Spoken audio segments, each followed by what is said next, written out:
played his last game. He'll be at LSU next semester. My quarterback, Justin McMillan, middle linebacker, Richard Moore, and wide receiver, DeMarcus Lodge. Open it up for questions. Coach, what were the adjustments that you made there at the half when Katie was pitching a shutout on your offense, and you came out the second half and just kind of blew up on them? It was almost like we kind of went back to some of the stuff we did last year. We got our empty set and kind of spread them out. They weren't, they took the run game almost totally away from us, and so that's what's so great about having these guys that we have on the offensive side of the ball. They adjust quick, and so we went to the empty set, spread them out, and tried to get the ball to the playmakers. I thought we did a great job. Offensive line, really picked it up because we were dominating in the first half up front. Coach, this game looked eerily similar to last year's game, in regards to just how everything was playing out. What did you tell the guys at halftime, down 13-2? Number one, we never do anything easy in Cedar Hill. We won a district championship with 1 second left on the clock against South Korea Prairie. And so we always try to make things hard. Told them we'd been here before. If you go back to last year, it was 21-10, so it was an 11-point deficit at that point. One thing about us, I always say that if you're going to have to beat us, you're going to have to play us for 4 quarters and beat us. You're not going to get to where we're going to duck our heads or feel sorry for ourselves where we're at. We're going to fight. And, we were playing such an incredible team. I have so much respect for that Katy team and Coach Joseph. And we knew that we were going to have to fight for 4 quarters. Coach, how fun and how stressful is it playing Katy? You played the last 3 years in the state championship. How much do you personally enjoy it, and how much does it stress you out knowing that you're going against Katy? Well, nobody wants to play Katy 3 straight years, so unless it's in the state game. And so it's in the state game, and there's a reason that they are who they are.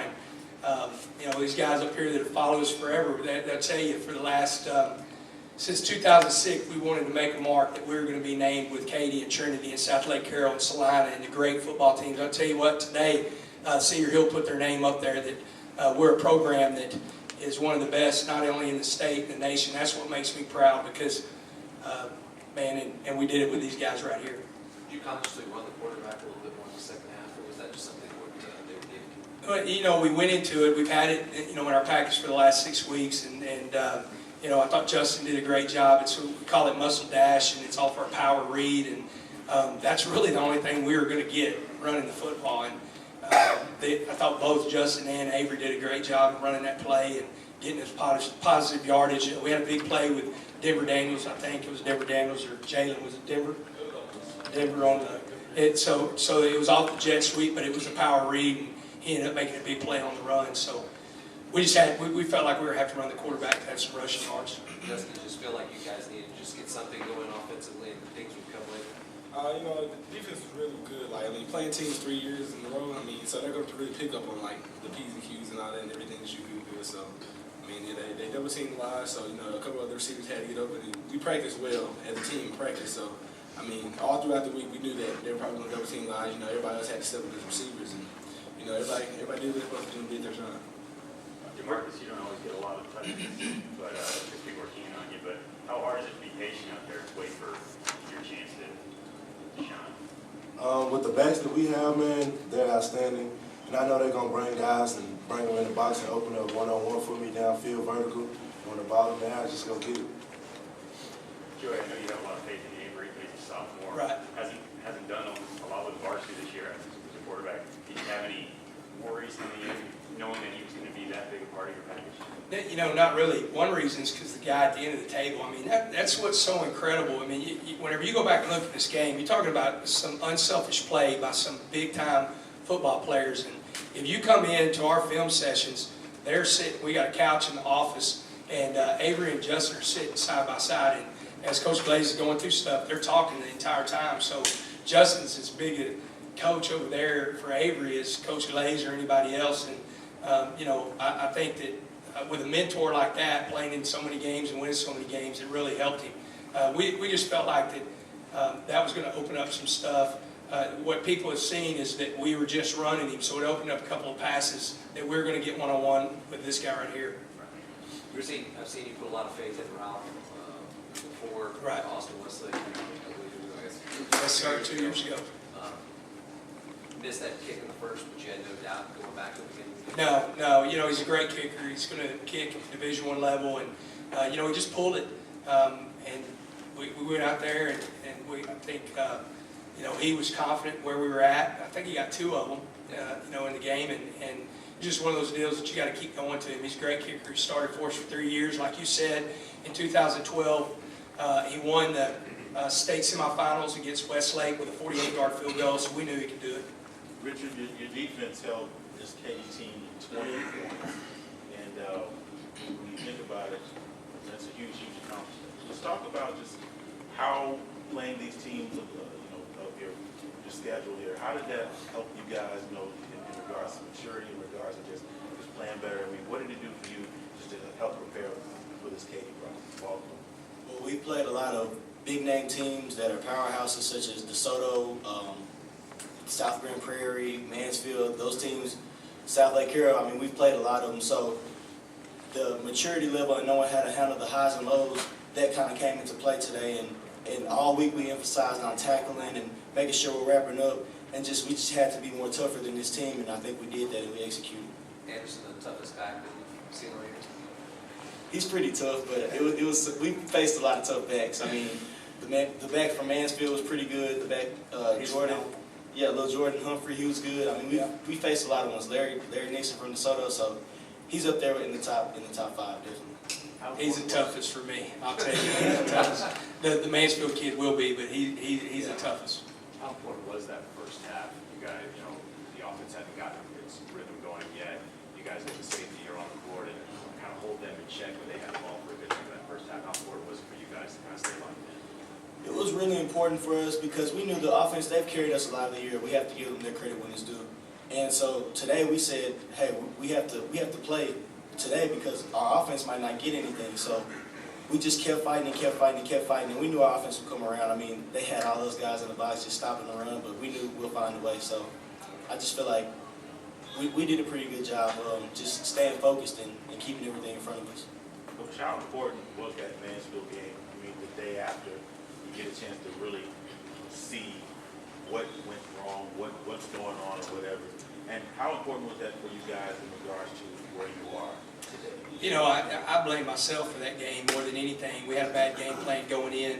I will tell you that the Mansfield back, I might be able to help me. I think it's Brooks is his last name. The sophomore, he'll be one of the best backs in the state of Texas, if not the nation. He's phenomenal. But we had you know, whenever you come into that game, we had, I think, 3 starters out in that game, and then we just got to playing our biggest rival that we have on ESPN in front of about 12,000 people. So it was really tough to get up for that next week. They had to win to get in.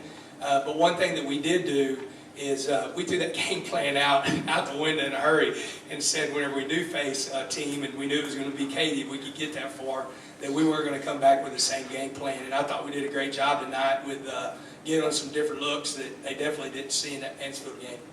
So, Jimmy, the guys up there, what does it mean to win that next title and to not be a one-year champion, but to be a multi-year back-to-back state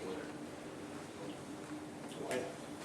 Well, I mean, walking into a situation like this in high school as a 9th grade, I mean, everybody says we got to win state, we want to win state, but actually doing it, and you know, everybody works hard. I mean, you can't say I work hard on him, I work hard on him. It's not like just a family. I mean, everybody's a good football team. We used to walk into like the family part of it, and that really changed what a football team is, and that makes a dynasty. The Alitos, South Lakes, even Katy, you know, they're a family each year. I mean, it's no such thing as just dropping off talent when the seniors leave and whatnot. Like next year we'll have great athletes on the field as well. I mean, I don't see anything dropping off for Cedar, you know. And I mean, it's just crazy to win state twice. I mean, that's just how it is. I feel like the thing that you have to do when you want to go back to back is you got to stay consistent. You have to stay hungry, and we did a good job of that. You know, going through boot camp. Just remembering we have to be hungry. We're not those guys from last year. We have to come back and fight even harder because we have a target on our back. So when you become the hunted, it's pretty hard. You just have to stay dominant every week, week in and week out, and that's what we did. Coach, what can you say about the legacy of your seniors going out 2 titles in 3 years? A lot of them have had to wait their turn to contribute because you've had so many good players in the past. What can you say about their legacy as they lead the program? Well, I'll tell you this, they're going to be tough to fill. These three guys up here make me a lot better coach. I'll tell you that. It's easy. It's real easy because, what's crazy is you could easily say that they had the big heads or, they're going to this and this, and they don't. They come to work every day.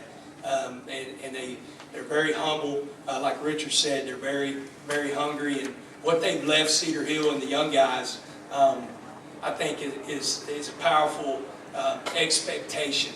And I'll tell you this, they'll be back and they'll see those young guys and make sure, we have a deal in our weight room said the Longhorn tradition will not be trusted to the weak nor the timid, and they'll make sure that those young guys are stepping up and they're not weak or timid.